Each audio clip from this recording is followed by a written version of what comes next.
Well, hello.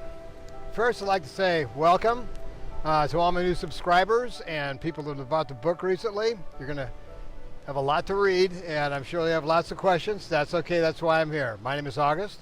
We talk about dry fasting here. And the way we usually do this is we either have a question or we have a subject, and then we go for a walk.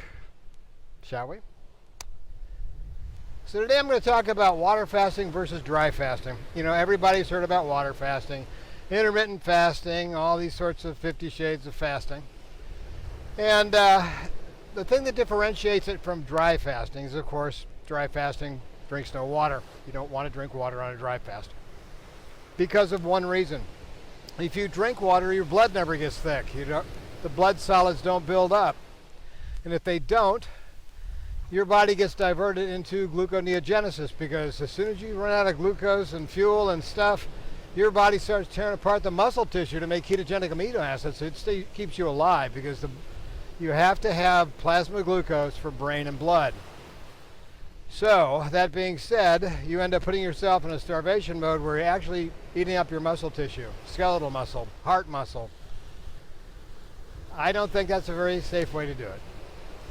We've all heard about intermittent fasting, which is basically timed eating fasting. It kind of goes along the idea of the caloric restriction idea, where if you reduce the calories, you can, extend lifespan, but they found out that wasn't what the case was. What the case was, the mice were actually not eating the chow, which meant their biome had reduced in size, and the endotoxins on the lipopolysaccharides and the gram-negative bacteria weren't there, so there wasn't the irritation, so they lived longer. No irritation, they lived a lot longer. Problem is, with intermittent fasting, you have to compress all your eating into a very short window, and that's just feasibly okay, I suppose, but not that good for your digestive system, nor the insulin responses or everything else involved. Why do I like dry fasting? Well, here's what happens. In dry fasting, your blood starts thickening. It starts getting blood solids. There are these things called osmoreceptors on your hypothalamus, and they're specifically designed to react to low and high viscosity. So if you're getting a lot of solids, they're getting stimulated.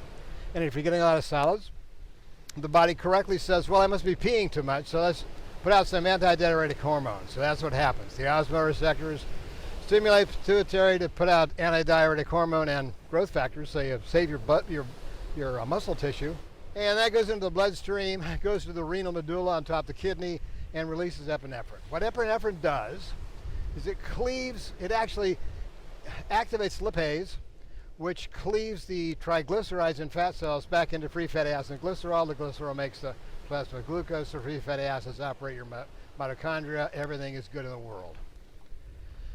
Good thing about dry fasting is it helps you lose a lot of weight because you have to use your fat to stay alive.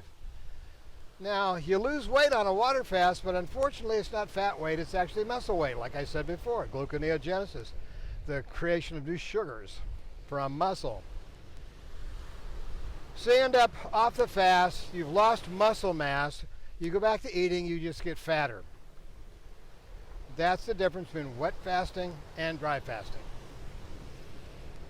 Now, the choice is obviously up to you, but the dry fast works really, really fast.